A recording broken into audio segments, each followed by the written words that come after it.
Hey everybody, this is Emmett Muckles with the Billionaire Lifestyle. I'd really like to thank all the people who have been downloading. All I need you to do is leave a comment.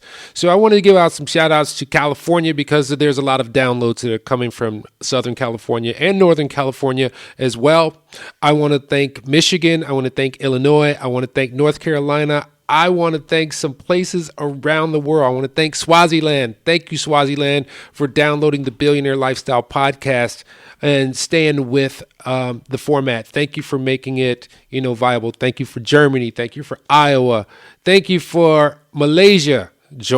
Johor, I believe that's how it's pronounced. I want to thank those folks from Dubai who are in. Drop me a line. Let me know who you are so that, I can. That's what this is about. This is about human connection. This is about putting forth good effort. I want to thank the folks from Oregon, Colorado, New York State, Japan, Kuala Lumpur, Texas, North Dakota, Maryland. I want to find out exactly where I need to send a shout out to. So go to emmettmuckles.com or the Billionaire Lifestyle LLC. Drop me a line. Let me know what you're thinking, how I'm doing, and how I can make it better for you. Till next time, peace, and stay tuned for the rest of the show. Welcome to the Billionaire Lifestyle Podcast with your host, Emmett Muckles. Please visit iTunes, Stitcher, or emmettmuckles.com to listen to all the episodes for free. Ladies and gentlemen, welcome to the Billionaire Lifestyle Podcast. Today, my guest is Mr. John Daly.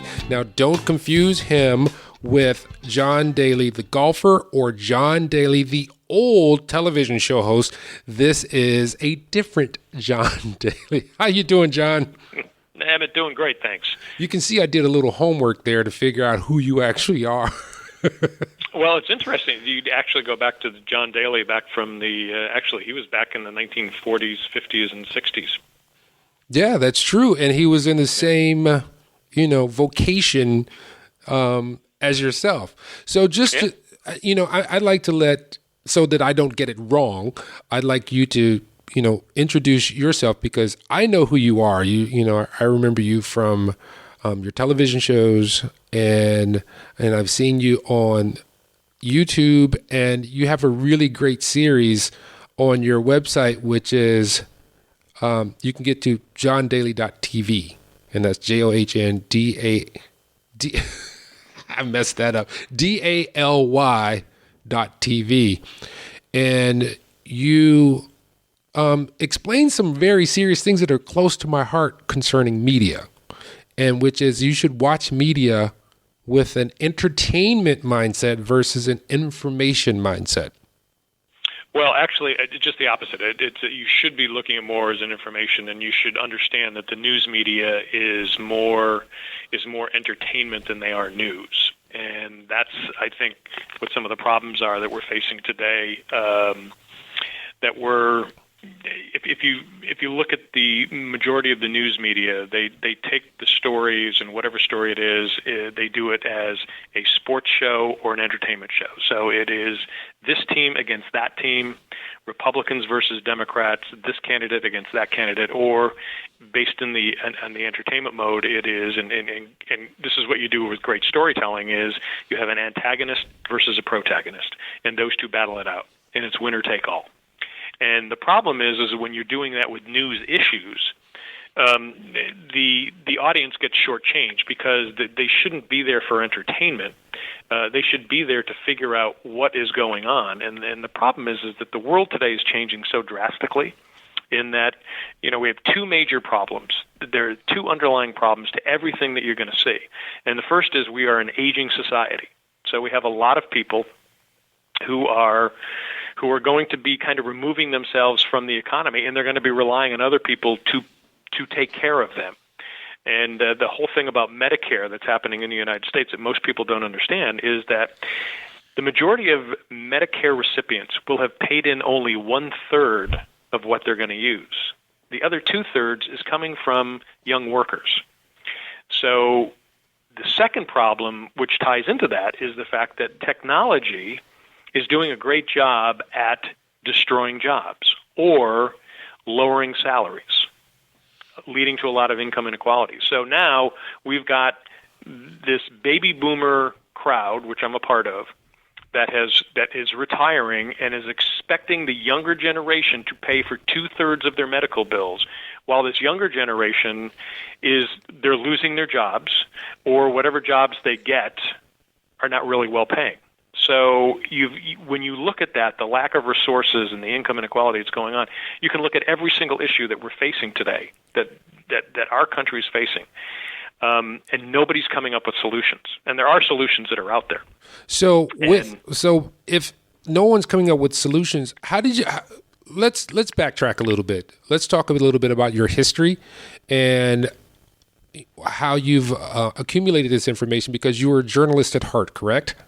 Mm-hmm, absolutely. Yep. And journalism today is vastly different than journalism of 20, 25, 30 years ago, when you did investigative reporting on, some allegations or just a tip that something wasn't right or something that the public needed to know.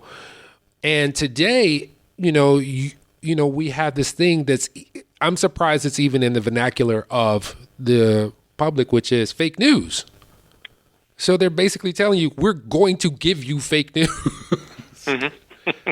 So how did we get to this point where we were investing into the information and the information for the public, and now we're just getting this menagerie of mediocrity?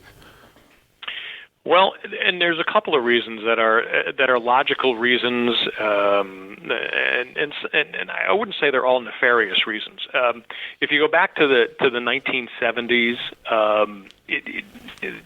TV companies and media companies were just beginning to realize, wow, we can make money off this.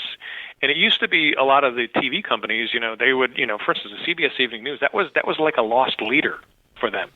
This is just a public service. And your FCC license says you have to provide news and information.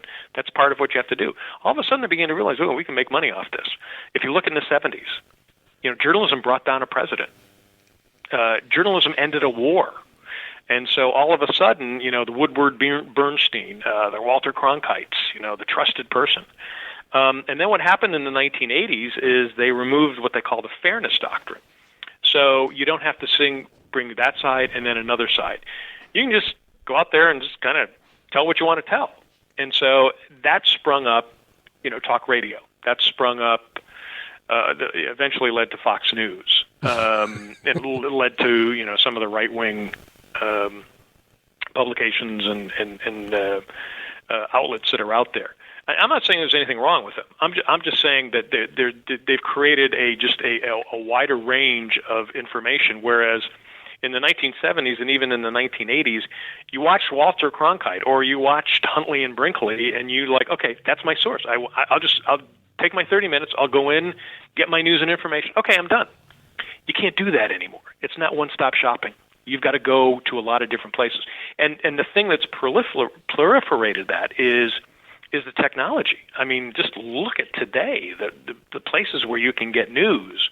And so as a result of it, because you're making a lot of money, for instance, those fake news sites that were popping up all over the place with Russia, those people were making a lot of money because they were just getting a lot of hits. Yeah. Why? Because they were entertaining.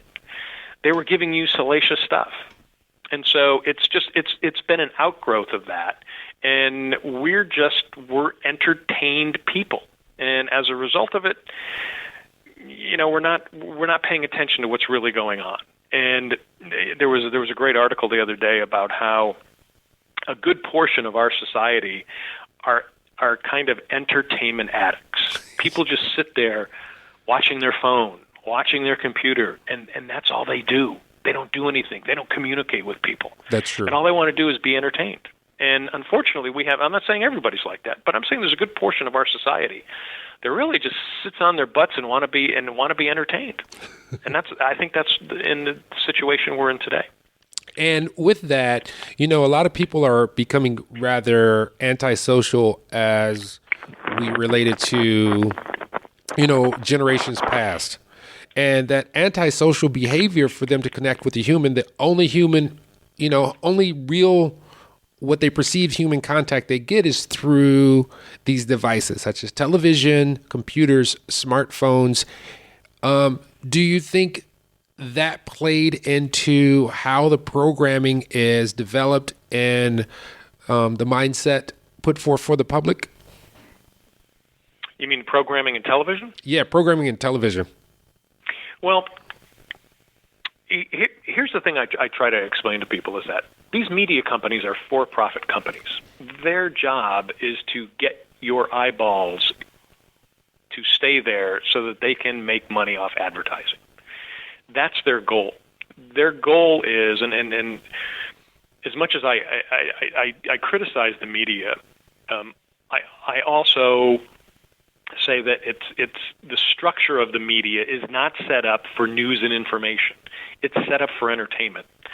So, for instance, I used to be a big movie goer, and I don't go to the movies anymore. Why?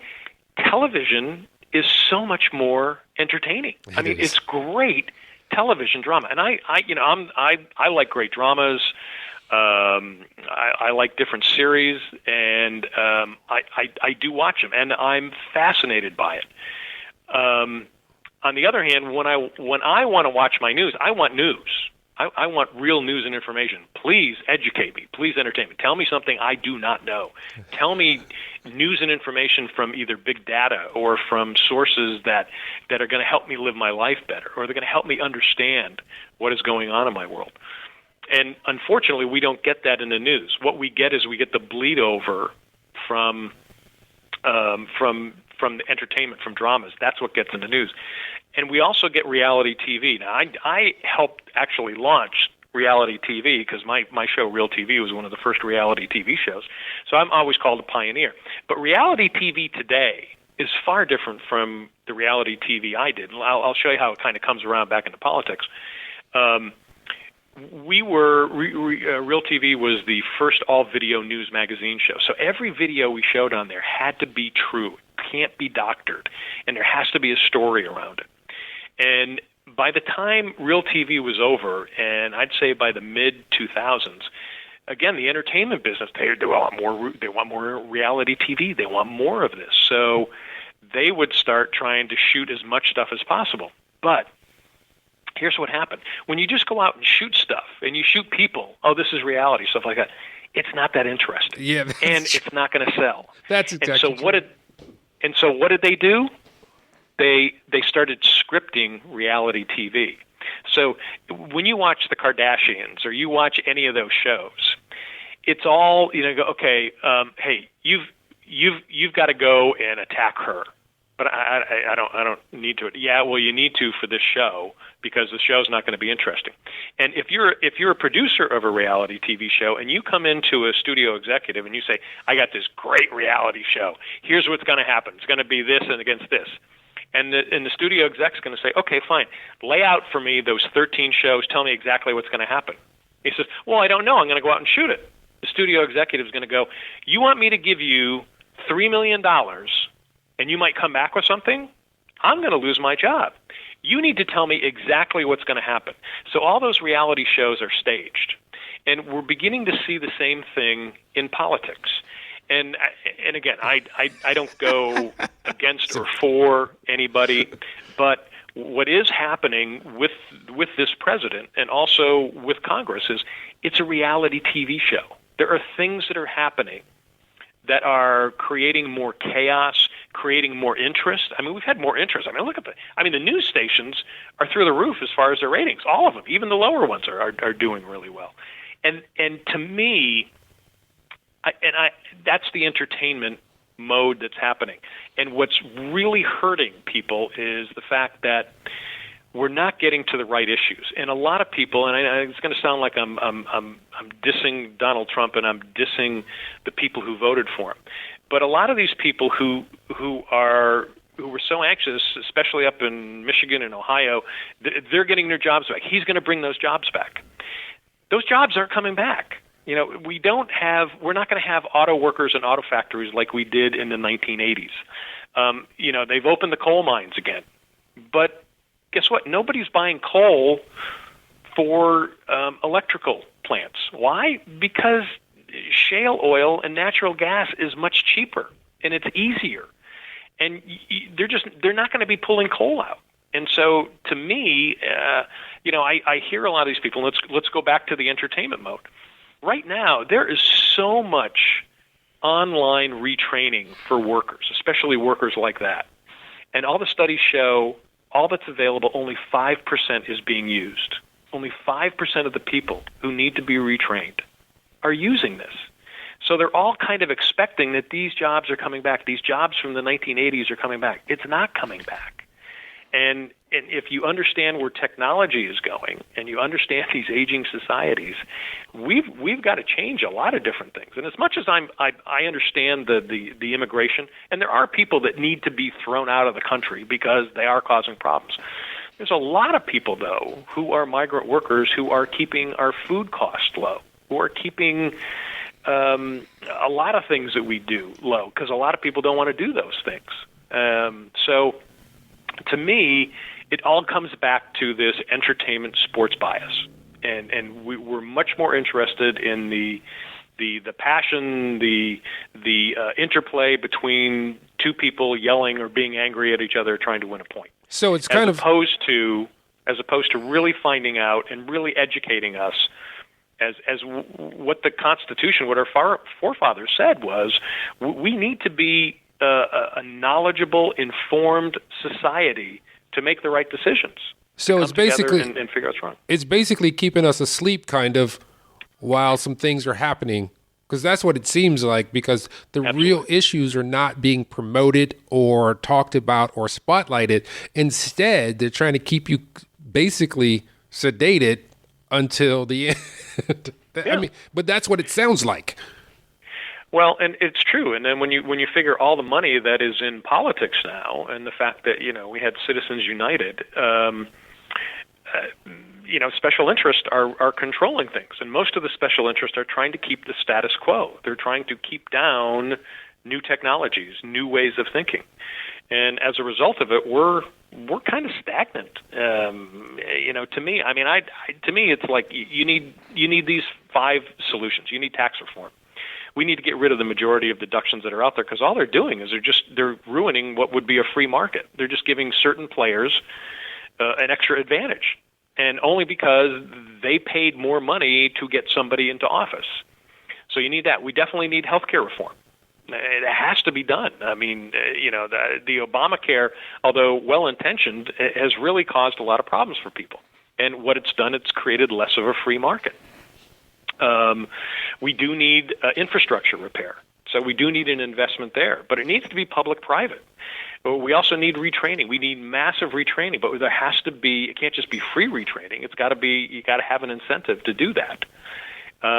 We've got to get rid of Citizens United, or what we have to do is, if you want to donate to a campaign, you can donate, but you can't get a tax deduction for that. Why are you getting a tax deduction for what we call free speech? Because they consider it charity. Yeah, but it's not. It shouldn't be. I mean, that's your right. And if that's something you want, then guess what? It's coming off your profits. It's not going to come off the revenues of everybody else. And I have a lot of people who say to me, well, you're infringing on my rights. Why should I have to pay for that? For instance, I understand what a lot of people were saying about that being Christians. They were saying, I don't want to have to do something for same-sex marriage because I don't believe in that, or I don't want to be paying for somebody else's abortion. I get that. But you know what? Here's what I think too. I want our country to be successful with a lot of good people, and guess what? I don't want abortion either. I don't want that. I think that is wrong. I think it's immoral. But I want contraception for anybody who wants it. Yeah. I don't want a bunch of unwanted kids here. And to me, when you tell me, no, you can't have you're going against my beliefs, my God-given beliefs that I use my brain to make sure that this world's a better world. So to me, I just think there's a lot of common sense that has gone out the window, and it's because of a lot of money that's in politics. And a lot of this stems from the programming that's delivered from television. But we've identified many of the things that we perceive as media bias in our society.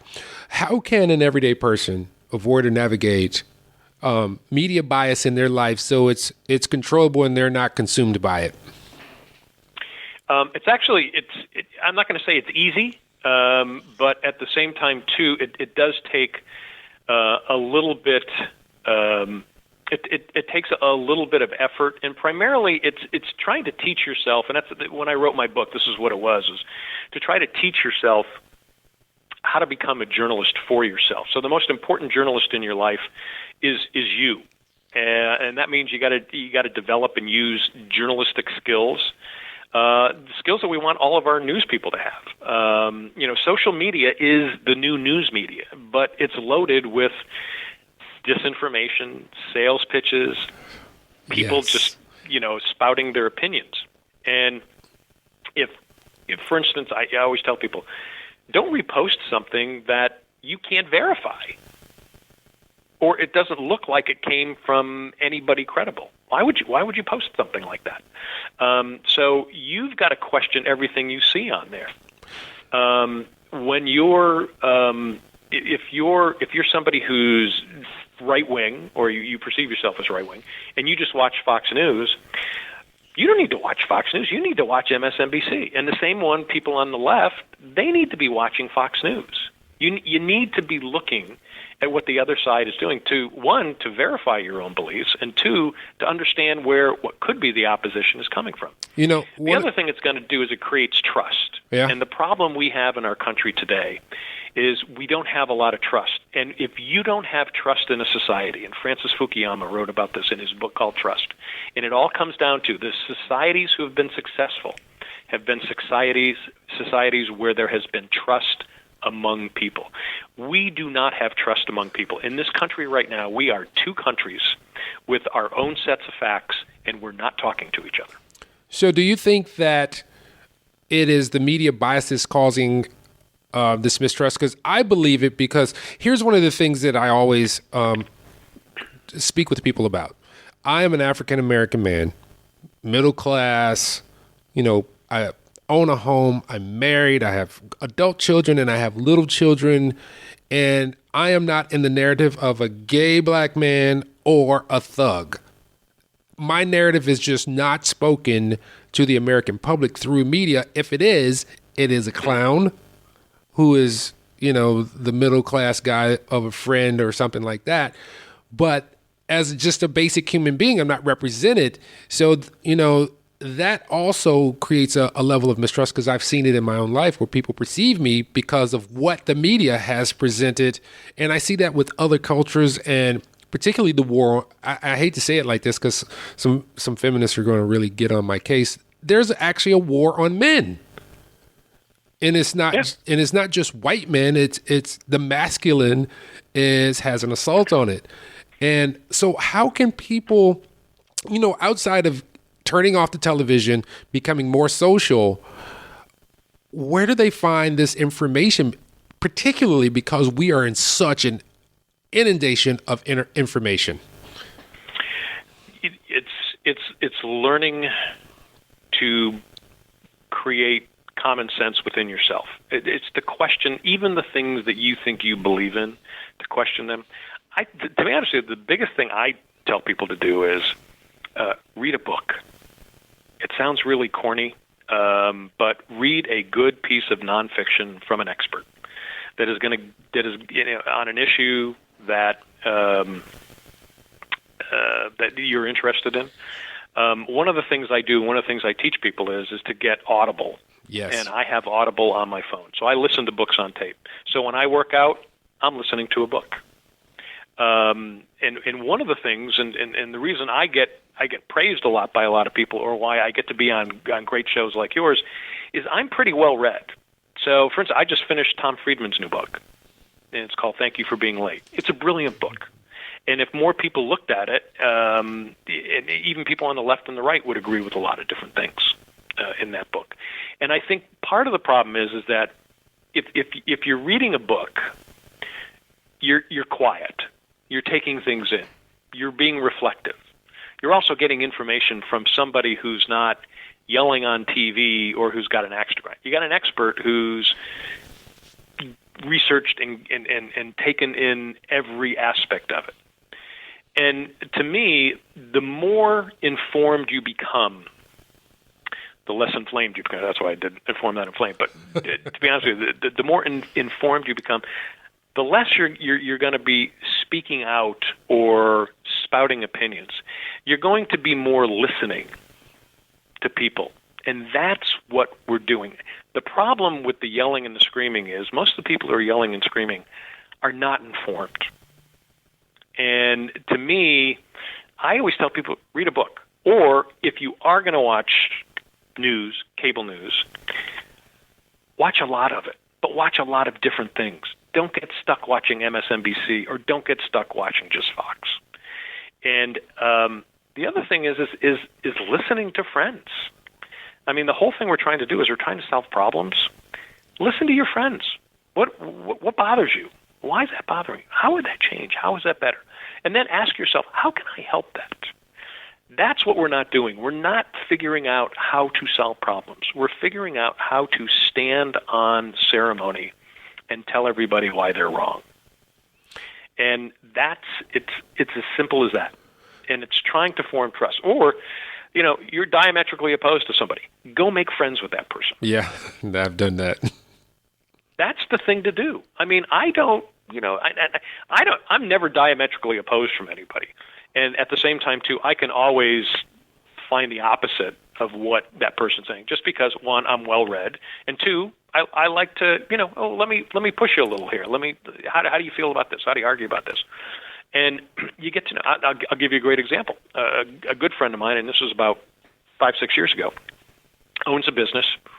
And he says to me, because I'm so upset. I go, what's the matter? He says, I had a great employee I had. She stopped coming to work. And I go, well, why? Could you find her? And he goes, yeah, I found out. He said, she's an illegal alien.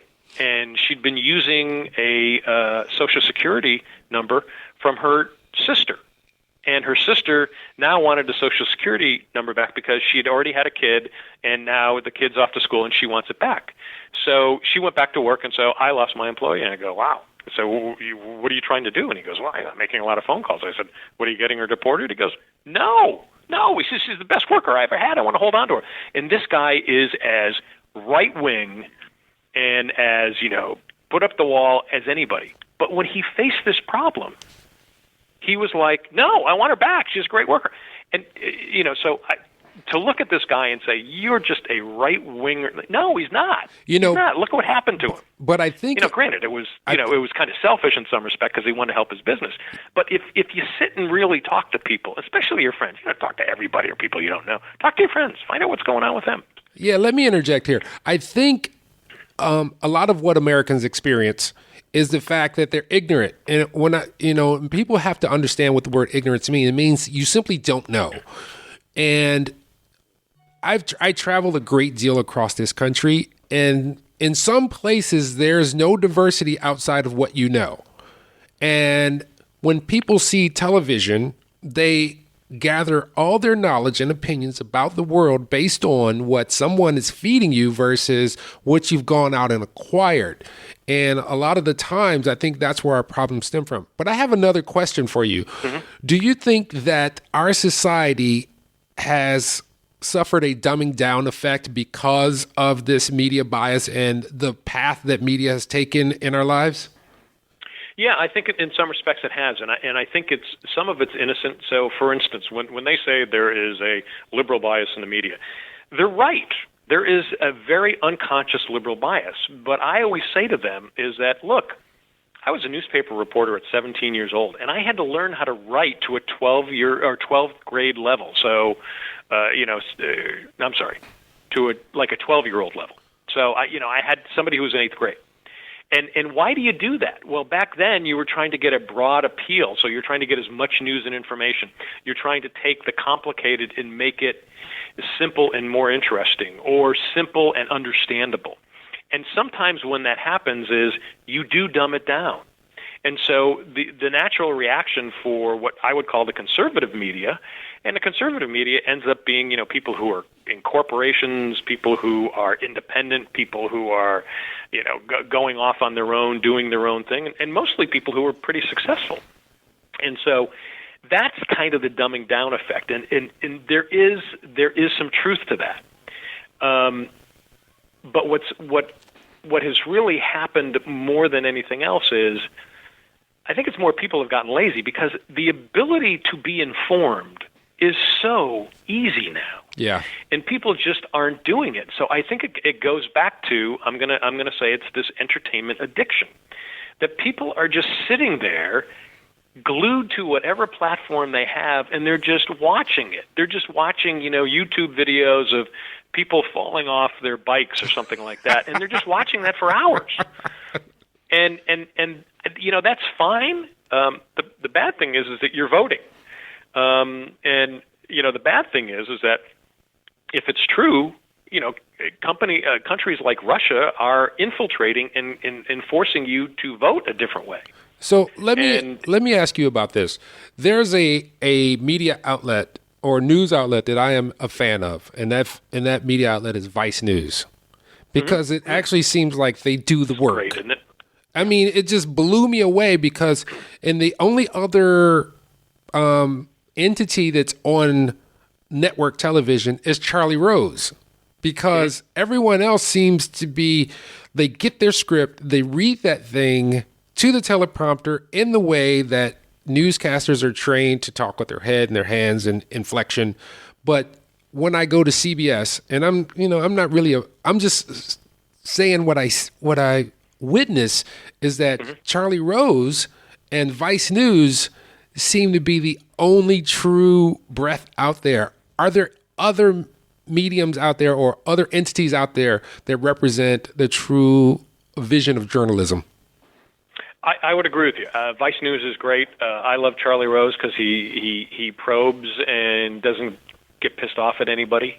I would add in there the PBS NewsHour, although it doesn't have the resources that it did before, but at least you get a wider range of people and they explore an issue. Someone said to me, they're really boring. I said, yeah, news is supposed to be boring. Yeah. Don't worry about it.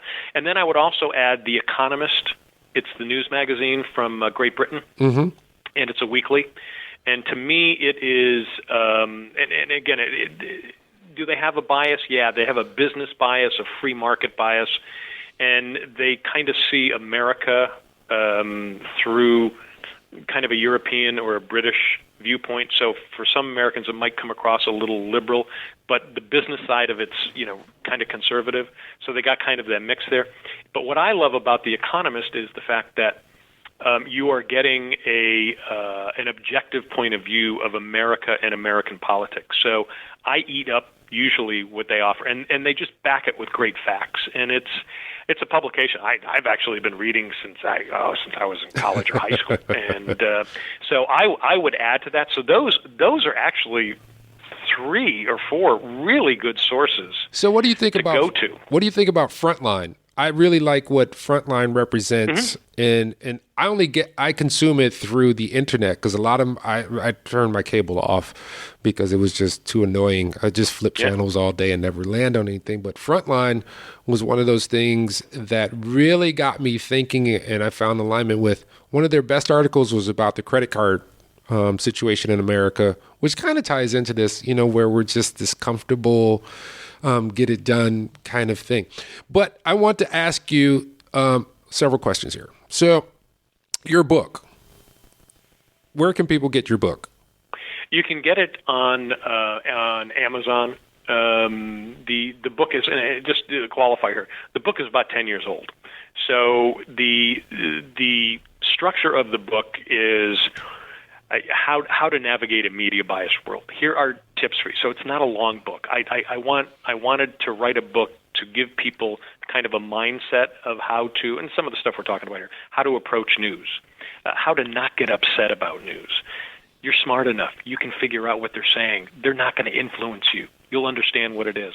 And I give you tips on how to go through it. Now, here's the bad thing.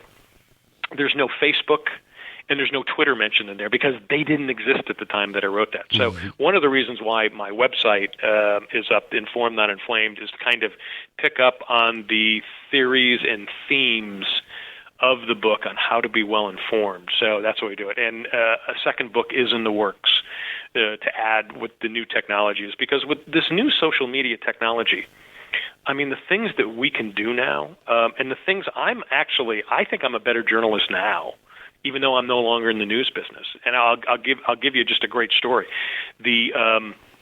This was late November or November of 2015. I'm on the golf course. I'm just getting done off the golf course. My phone is just exploding. And I'm looking at it, and it's something about attacks in Paris.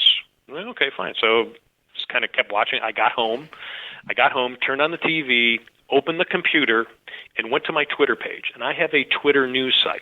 I have set up a Twitter site that's strictly, I only follow news. I don't follow any friends. I don't follow anybody who's funny or anything like that. It's strictly news. And I literally, watching television, watching that Twitter news site, and then going on to my different other news sites where I post stuff. For about 3 hours, I literally was aggregating news. And I was aggregating it because I had really credible sources. I had, the BBC, I had Sky News, I had Le Monde, Paris 24. I had them all, and I'm watching them. I even started putting out the State Department number. I did this for about 3 hours. And, of course, while I'm watching TV and I'm flipping around, I'm doing it. And this is what I do. This is what I do, what I've been raised to do. And I'd say about 3 hours into it, I started getting some texts and I started getting some emails. And two of them came from two separate parents. And they both said to me, "Thank you so much. I followed you the whole time until I found out that my son," and then the other one says, "my daughter was safe. They were in Paris. Thank you. I stayed with you until then. Thank you for giving all that information." And I thought, my God, in my years as a news anchor or anything, I hadn't gone through that. And all it was because I set up this Twitter feed, and I was able to get many, many sources. I had so much news and information that was credible information, and there was some stuff I didn't put out there because I just, I'm not going to put that. I don't know if that makes sense. But in the palm of my hands, I had like about 25 different news sources that I could put out there. That is so powerful. And if you use it for good, there's a lot of good stuff that we can do. What do you think about the citizen journalists that are, and I don't want to say infiltrating, but they're augmenting the narrative that is happening in news? Because now, as you said, you can go to Twitter and there's somebody who's right there with a iPhone or an Android phone. They whip open their video recorder and they're documenting the event as it happens. They're documenting reactions. Or they're doing it live. Or they're doing it live. Or they're doing Periscope or Facebook Live. Yeah. So how is that affecting the media? Because I know they've taken notice of that because, like I said, sometimes I turn on the television in the morning and I have an antenna that I built out of coat hangers. Anyway, and I look on the news and what they say is, this is from Huffington Post. This is from Twitter. This is from Yahoo News. And that was one of the first indications that said these people aren't doing the work anymore. The work is being done by real people in the streets, and these people are just aggregating, tweaking, polishing it up, and putting it out to the public without any real, any more information that I can get from the same source. Well, and it's changing it drastically. Twitter came into being because of the Mumbai terror attacks. In fact, I did have that in my book back in 2005, is that, people could tweet where they were. And if you looked at that, there was a tsunami, I think, in 2004, and people had video that they could literally upload and get out before the first journalist even thought about getting on a plane and going anywhere. So it's changing it drastically. And you're beginning to see in newsrooms, for instance, there's a WFAA in Dallas, and then there's 11alive.com, which is the NBC affiliate in Atlanta. And if you go look at these two TV news stations, these are local TV news stations, they're changing the way they do news. In fact, I did a column on this. And they are literally going out and whatever the big stories are or the big questions in the community, like, will we have enough water? Should my 11-year-old son, should he play tackle football? And when they go and explore it, whoever the audience member is who called in or who wrote in, they take them on the story with them. And they get to ask the questions of the doctors or the climatologists and stuff like that. And they start bringing them in to the stories. And what we're beginning to see because of social media, and because we do have, we do have contact with all these stories, and we can create these stories, you're beginning to see them become more integrated. So the journalist, as we know it today, isn't going to be, I'm uncovering this, I'm doing this, oh my God, you're going to listen to me. It's more or less, the journalist has got to listen to his audience. Yeah. And so to me, that is really good. And it's just, and again, if you look at the way journalism has been set up, it's a long time. They're just beginning to get into it, and I think you're really beginning to see, especially the big city either newspapers or big city TV stations, they're getting it, and they're beginning to engage people. And here's what's going to happen politically: you're beginning to see you're going to see urban against rural. And that's beginning to form even more so now. So you're beginning to see, like, for instance, I'm in North Carolina. You're beginning to see cities like Raleigh-Durham, and Charlotte. They're very, very liberal. They're very urban, whereas the outskirts are extremely white and conservative. Yes. You're going to start seeing battles as far as that goes. And you're going to start seeing these city newspapers, city TV stations being at the heart of that. And that's going to change our politics over the next 10 years. Watch for that. Because there's just different dynamics that are forming right now. And at the same time, too, you're going to start seeing in rural areas, you're going to start seeing, people who learn the techniques from me of how to create your own TV show online, how to go live. I mean, you can do it. They can do it just as easy. So you're going to start seeing that happening. And I think going back to your citizen journalist thing, I've always said we've all got to be journalists. We all have to have some form of journalistic skill, so we know what the information is or how to convey information in a way that's not harmful. Because a lot of people are saying to me, why don't you go back to news? I said, to be honest with you, I'm doing better by creating my own shows and doing my own different things while also being a journalist. And I want to create example for everybody. You've also got to be a journalist too while you're doing your other job. Right now, I mean, if you look at the projections for computers are saying they're eliminating a lot of jobs. One of the jobs is news reporter. Yeah, that's true. Because a lot of it is coming directly from the constituency. Yeah. And they're putting it up on the cloud, and then people can decipher it and figure it out for themselves. I mean, to be honest, I don't watch local news anymore. I can't even tell you who the three main anchors are on, well, maybe I can, but three main anchors are on the three network newscasts.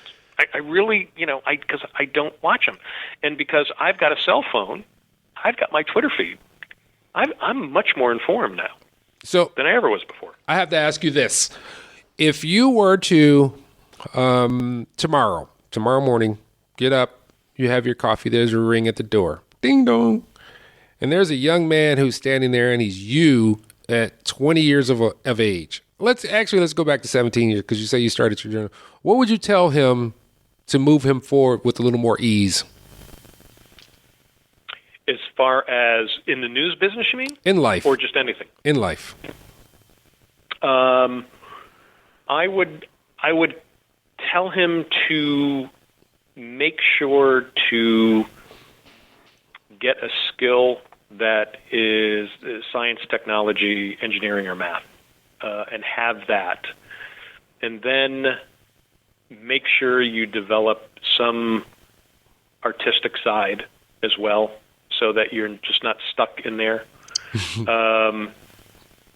I would also say, understand that the math of government and what's going to happen is it's not going to be fun for you. I'd save as much money as possible. I would not be a spendthrift. I would be very careful with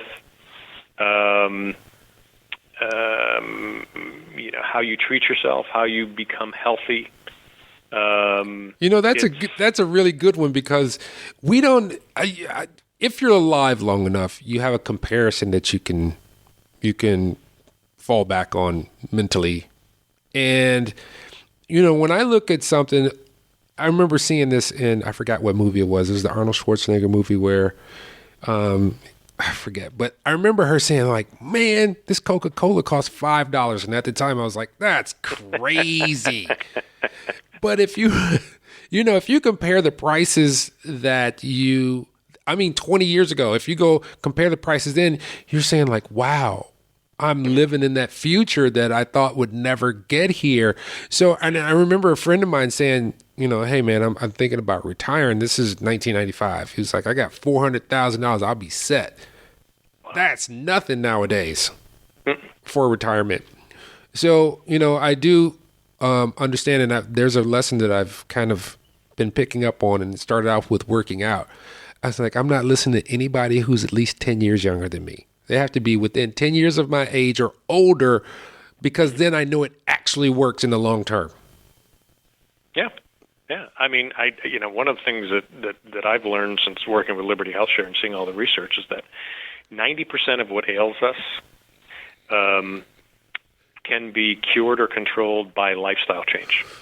In other words, by proper exercise, proper diet, getting rid of stress. You know, and that's funny because we should be there already, because, you know, we've taken all of the threats in our life historically. We don't have now. We don't have to worry about wolves coming after us. We don't have to worry about serious insects too much invading our bodies. There's a lot of the things that we're just kind of we're barely maintaining. We don't even have to maintain because our homeostasis is just taken care of. But we should be at that level now where we are elevated, and it's just the opposite. We're kind of regressing back to that core reptilian brain, sexual impulse kind of society.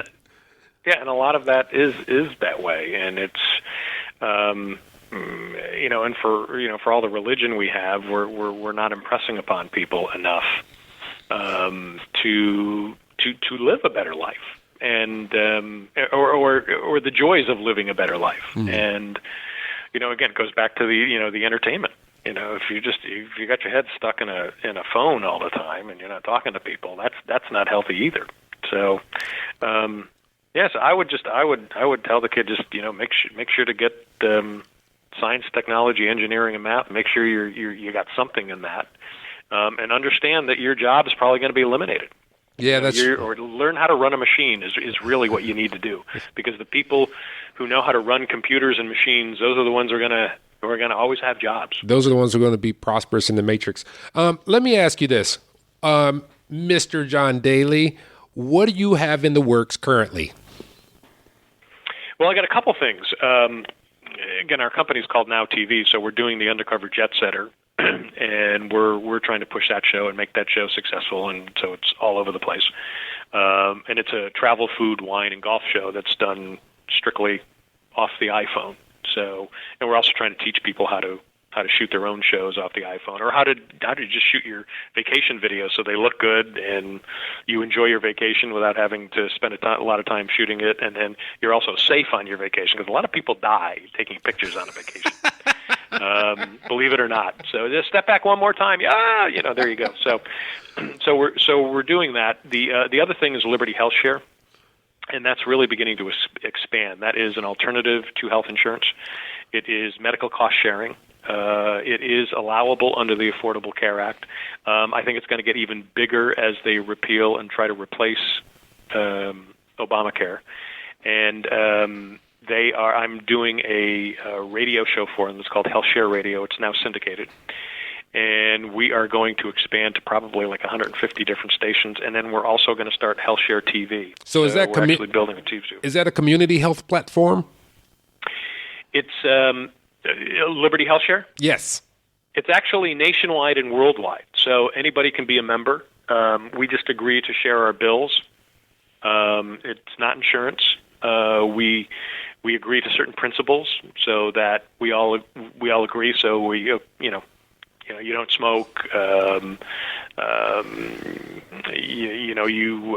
they base it on Christian principles. You don't have to necessarily be a Christian to do it, but you have to agree to Christian principles like, your body's a temple, so you'll take care of yourself.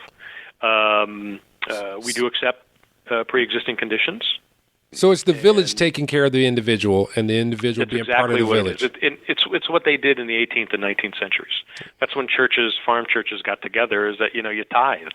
And if somebody died, then the church took care of the wife and the kids that were left over. If somebody was sick and they couldn't do the work or the farm, the church came in and took care that's of all them. it is. Yeah. So you're just taking care of people. And as a result of it, by doing this, we went from 0 to 130,000 members over 3 years. Awesome. And costs for us have dropped dramatically. People are healthier. People are also becoming healthier in the long term, because one of the requirements is you have to have a medical checkup every year, so you have documentation of where your health is going. What happens is people don't go to the doctor Yeah, I know for that 15, one. 20 years, and all of a sudden, oh my God, you're a screaming diabetic and you don't even know it. And guess what? In a year from now, you're going to lose a leg. But if they had known 15 years before, they could have changed their diet. They could have increased their exercise. They could have done things that would have done. So what we're doing is we're trying to reduce long-term costs as well as short-term costs. We do take care of anything that's catastrophic, so we share those bills. And it's one of these companies that I found I fell in love with. I joined as a member. They knew me on television. They said, "Can you come and be a spokesperson?" I said, "I'm there." So where can people find more information concerning this healthcare method? LibertyHealthShare.org. Okay. It is a nonprofit, so the majority of the money that you're sharing goes to medical bills. So, for instance, if you were in it with me, Emmett, and I got sick, whatever your monthly share amount would be, if it was just you and your wife, it would be, you'd only be paying $300 a month. If it was you and all your family and all your kids, you're only paying $449 a month. And that money is taken out of your account and it goes to my bills. So you could actually write a quick note. "Hey, John, hope you're feeling better," or something like that. Wishing good thoughts for you, something like that. That's better than Cobra, that's for sure. It becomes a community. Absolutely. Oh yeah, there's that. This is.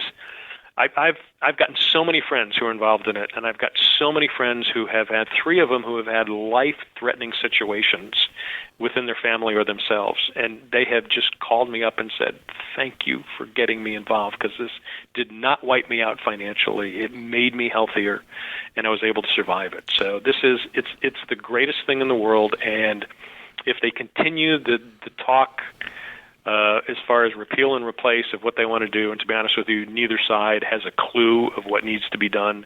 Liberty Health Share has already done repeal and replace. Good. So if you're interested, go take a look at it. So second to the last question, what are your favorite, outside the Billionaire Lifestyle podcast, what are your favorite podcasts that you're listening to? My favorite podcast. That's a good question. I'm trying to think if I listen to any podcast. How dare you?